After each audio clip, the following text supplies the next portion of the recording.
रूसी राष्ट्रपति Vladimir Putin ने यूक्रेन के हिस्सों को रूस में शामिल करने संबंधी संधियों पर शुक्रवार को हस्ताक्षर किए, जिसके बाद कई महीनों से जारी युद्ध में तनाव और बढ़ गया। इसके साथ ही पुतिन ने पश्चिम पर शत्रुता को बढ़ावा देने का आरोप लगाया है। उनके मुताबिक पश्चिमी देशों की रूस को उपनिवेश और गुलामों की भीड़ में बदलने की योजना है।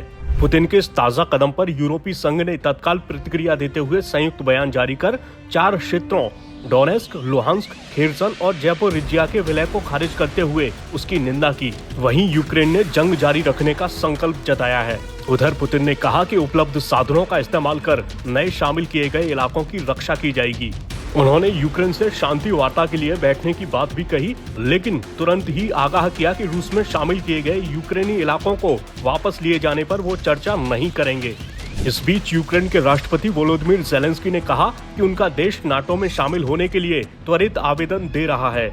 उधर यूरोपीय संघ के 27 सदस्य राष्ट्रों ने कहा कि वे रूस द्वारा आयोजित अवैध जनमत संग्रह को कभी मान्यता नहीं देंगे, जो रूस ने यूक्रेन की स्वतंत्रता, संप्रभुता और क्षेत्रीय अखंडता के उल्लंघन के बहाने के रूप में आयोजित किया था।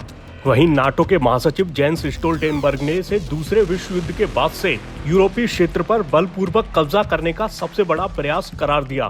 उन्होंने कहा कि यूक्रेन में युद्ध एक महत्वपूर्ण मोड़ पर है और पुतिन का यूक्रेन की जमीन पर कब्जा जमाना युद्ध शुरू होने के बाद से सबसे गंभीर स्थिति है। वहीं अमेरिकी राष्ट्रपति जो बाइडेन ने कहा कि अमेरिका यूक्रेन को उसके बचाव के लिए जरूरी उपकरण मुहैया कराता रहेगा। इस बीच भारत शुक्रवार को संयुक्त राष्ट्र सुरक्षा परिषद में अमेरिका और अल्बानिया द्वारा पेश किए गए उस मसौदा प्रस्ताव पर मतदान से दूर रहा, जिसमें रूस के जनमत संग्रह और यूक्रेनी क्षेत्रों पर उसके कब्जे की निंदा की गई।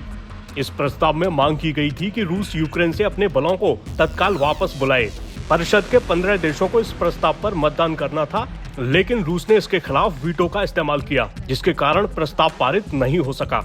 इस प्रस्ताव के समर्थन में 10 देशों ने मतदान किया और 4 देश मतदान में शामिल नहीं हुए।